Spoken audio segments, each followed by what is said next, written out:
Just in case you thought episode 8 of The Bad Batch was messing around, it started immediately with none other than our grand enemy right now, which is Crosshair. Admiral Rampart and Lama Su are discussing how they should proceed in the Imperial times. This episode was somewhat of a miracle. Not only did our gang go on to survive the Crosshair entrapments, but they faced two gigantic enemies and came out of there with their lives. They made it out of Bracca with only slight injuries. Unfortunately though, as you probably have seen the episode by now, a prominent bounty hunter from the Clone Wars era has come back and taken Omega for himself to be brought back to Lama Su, Nala Se, and basically the Kaminoans without the knowledge of the Empire and Admiral Rampart. There's also a pretty cute scene with Wrecker and Omega at the beginning after we see Crosshair being immediately sent on a mission to Bracca by the Empire, since the junkyard guards had already detected the gang.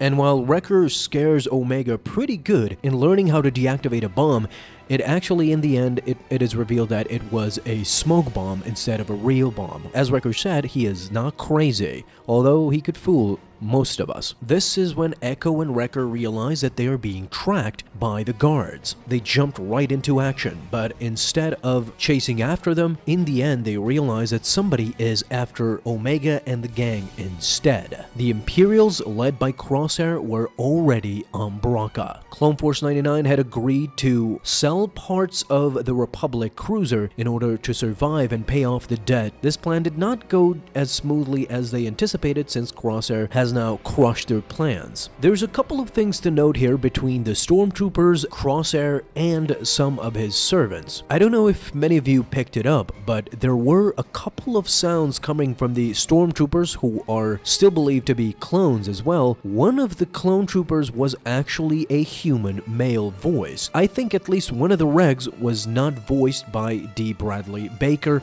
and this means that the Empire has already started shifting towards the stormtrooper recruits. As you can see, the clone troopers are already in short supply. Now, we are made privy to, in between the episode, we are made privy to a meeting between Nala Se and Lama Su.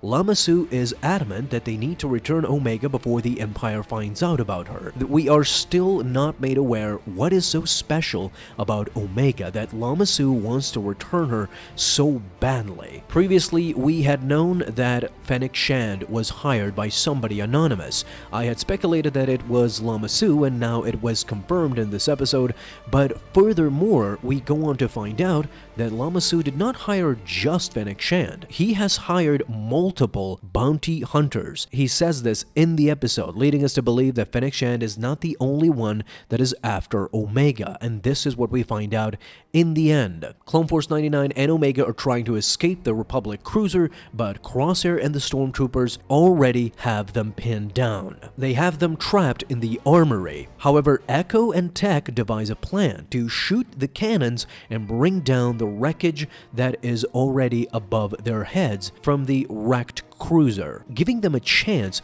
to escape. Another thing to notice here is that Crosshair was aiming for Omega. He told all the other clones to do so. This means that Lama Su wants to return Omega alive. On the other hand, the Empire has clear instructions to kill Omega. This is what presumably Crosshair's orders were. Ultimately though, the gang arms one of the cannons, and as it shoots, it brings down the armory, meaning that Clone Force 99 and Omega get to escape toward the back end of the Star Cruiser, meaning that they are on the engine now. They slide down, and as they are about to escape, Crosshair with his armada in tow pin them down from here as well, and they have nowhere to escape. To make matters worse, Crosshair has ordered one of his clone troopers to ignite the Republic cruiser and therefore the engines to burn the gang and Omega alive.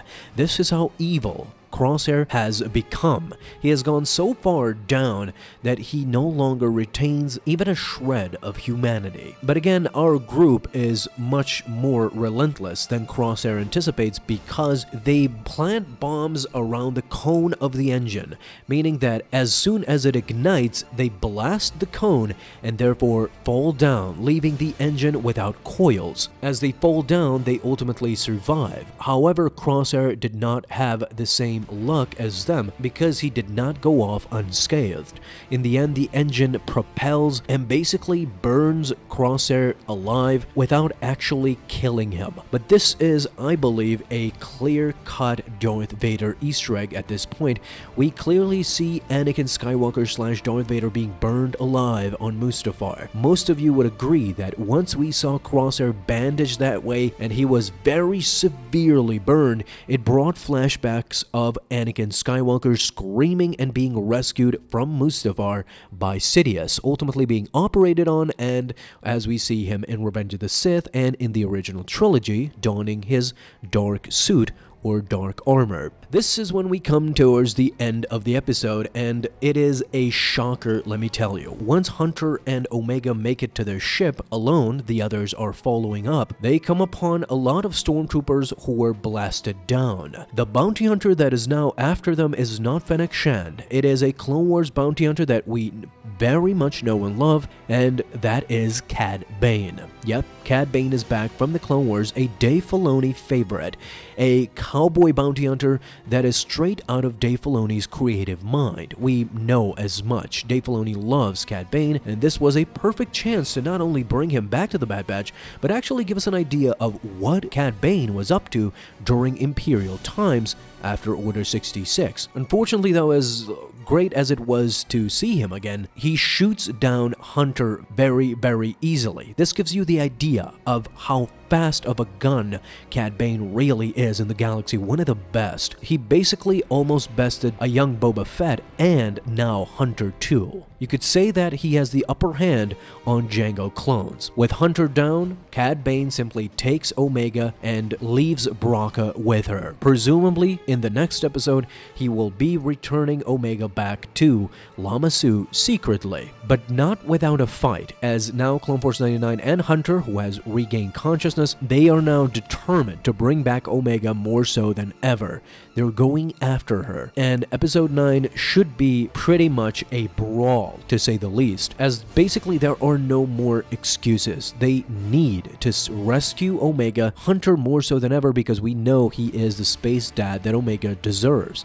Dave Filoni knows as much. It is pretty intriguing to see Dave Filoni's mind at work here in the Bad Batch, because he loves CAD Bane as well, but he loves space dads too. So all these characters are combining to make a great show for now, but I'm intrigued by Lama Su saying that I have hired multiple bounty hunters, and let's see who brings her to me, meaning that it's not just Fennec Shand and CAD Bane. A young Boba Fett might make a resurgence here too, and just imagine the deleted scene between CAD Bane and Boba Fett. That would be one for the ages. That deleted scene needed to be seen by fans, and now it could be sort of recreation of that scene. Boba Fett demanding that they let Omega go since it is a clone of his father, and CAD Bane refusing to do so, therefore they both shoot each other down, and that's how Boba Fett gets his dent. We all know that. Very intriguing to say the least, but what do you guys thought about episode 8? Talk to me down below in the comments. Thank you guys so much for watching this video, and if you enjoyed,